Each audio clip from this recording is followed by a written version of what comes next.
Right, so today I want to do a video talking about male privilege and how it's more or less a myth, and basically the only argument you need to debunk the concept and actually to prove that the opposite is actually true.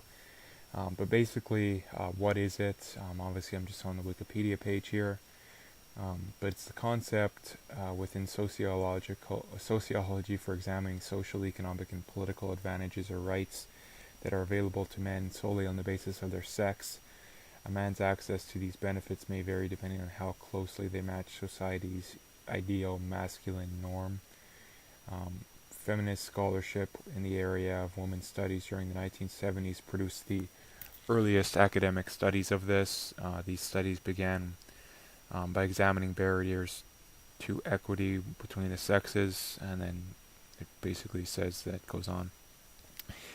But anyways, so when people bring this up, they tend to do it without really any evidence, or the only evidence they have is solely based on history, which is false in and of itself. They never, I've seen tons of videos where people ask feminists or people who believe the idea of male privilege, what rights do modern men have that women don't? And every time they're completely dumbfounded, and the gender pay gap completely debunked. It's basically just a married woman gap.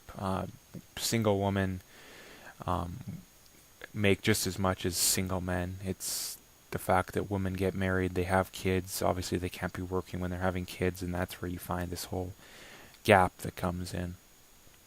Other things they bring in is things like, women not being as, you know, um, highly represented in highly economical, things like basically the whole STEM idea. And the reason for that is that women just naturally aren't as biologically interested in these kind of things. So, and these tend to be women who take either nothing in college or some like stupid, women's studies or gender studies degree, and they go and complain that there isn't enough women in science and technology, engineering and mathematics or whatever. So if you're going to complain, well, why didn't you go? Like,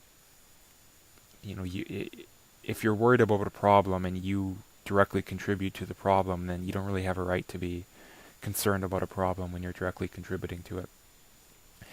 So that basically debunks the idea that there's any modern male privilege.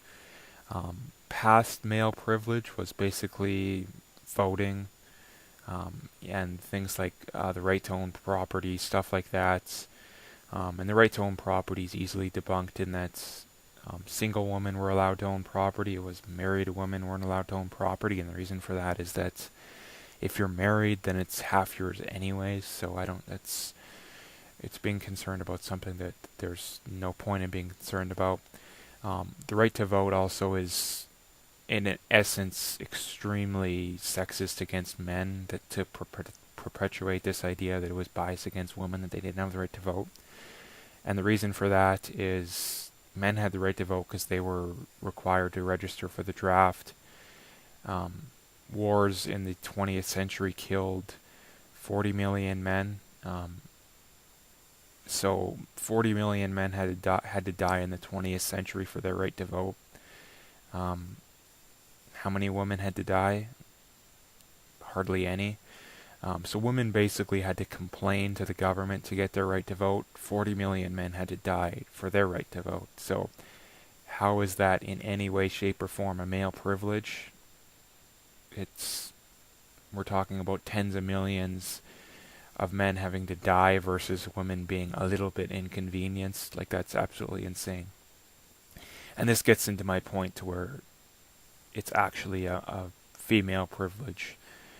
For the last, I would say going more than like 100 years back, it's pretty much even. Like, no one really had it very good, but modern day it's definitely completely skewed towards woman privilege, and within the 50, 60, 70 years ago, it was definitely a little skewed towards that as well. So now that we've debunked the whole right to vote and the whole no right to own property, there's also the women were forced to stay home and look after the kids, cook, clean, and whatnot. Well, men had to work, and they had to work. It wasn't, a lot of office jobs back in the day. There was farming, which was mostly manual labor back in the day. There's, working in coal mines and stuff like that. So, yes, women had to cook, clean, and look after the kids, which wasn't the greatest, but um, men had to work, 12-hour days doing manual labor. I don't know of anyone who, or the average person would not rather do the manual labor than the looking after the kids and whatnot. Also, men tended to be the vast majority of politicians and inventors and whatnot. And if society was so biased towards men, then they wouldn't have given women the right to their rights at all, and they wouldn't have invented things like washing machines, dishwashers, and whatnot before they invented other stuff like stuff to help prevent like black lung and all this, kind of stuff from working in coal mines and whatnot. So basically, in essence, men invented stuff to make women's lives easier before they invented stuff to make women's lives easier back in the day. So if society was so biased towards men back in the day, then they would have did it the exact opposite way. So this is another example of society of being biased towards women.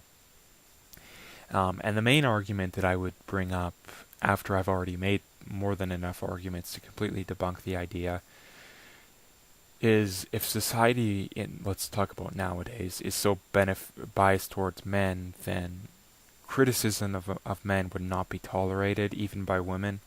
And the reason for that is that wherever you see a bias, whether it was, in Nazi Germany or Stalinist Russia, criticism of those countries or the ideas of Nazism or communism was not tolerated.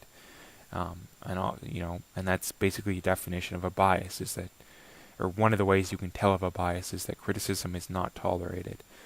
And when you look at criticism of the sexes, well, which one is not tolerated? Well, it's women. Criticism of men is not only accepted by society, it's accepted to the point to where a lot of the criticisms are completely BS. And whenever you want to criticize women for legitimate stuff, well, what does society say? Well, they don't let you do it. If you want to criticize single mothers for how poorly, especially boys, but even girls of single mothers turn out, well, you're not allowed to do that. If you want to criticize the fact that women tend to vote for much larger governments, more controlling, more socialistic, whatever you want to call it, you can't do that either. And this is even within right-wing circles, is that they're definitely better on average, but I've noticed even a lot of pushback even among typical conservatives or Republicans that they're not very keen on criticism of women, and even when it's legitimate. And when you're in leftist circles, it's like yelling at a wall. But so basically, that's really the only argument you need to debunk this idea, is that if there's such thing as male privilege, well then criticism of men as a whole would not be tolerated by society, even legitimate criticism. And the fact that the opposite is true, that legitimate criticism of women is not tolerated, well, it basically proves that, if anything, there's female privilege nowadays. And so I think to finish this video off, a lot of people are probably asking, well, why would so much of society perpetuate this myth? Number one, women obviously want to do it because they have a strong in-group preference, and they don't believe that they can get ahead in life as much as men through the free market, through competition. So they have to perpetuate this idea where there's male privilege, so they can get preferential treatment. And men do it, number one, just to fit in, or number two, that they're just brainwashed basically from the time they're in public school, through college, through most companies and whatnot, that you need to pander to women or to get their approval. So those are kind of the few reasons why, is that women just have such a strong in-group preference that being ostracized by women is extremely uncomfortable, which is why you see, the cliquey groups in like high schools and whatnot tend to be more women. and then men do it obviously for the fitting in part and for the idea that we think that men think that they need to pander to women to get their approval and to get other men's approval. So that's about it as far as this video goes. I just wanted to make a video completely debunking this idea, and there's obviously more stuff that I'm sure I forgot about, and I'm sure there's some argument that someone will make, but that's basically all I wanted to make as far as this video goes. If you liked it, make sure to hit that like and subscribe, and stay tuned for more.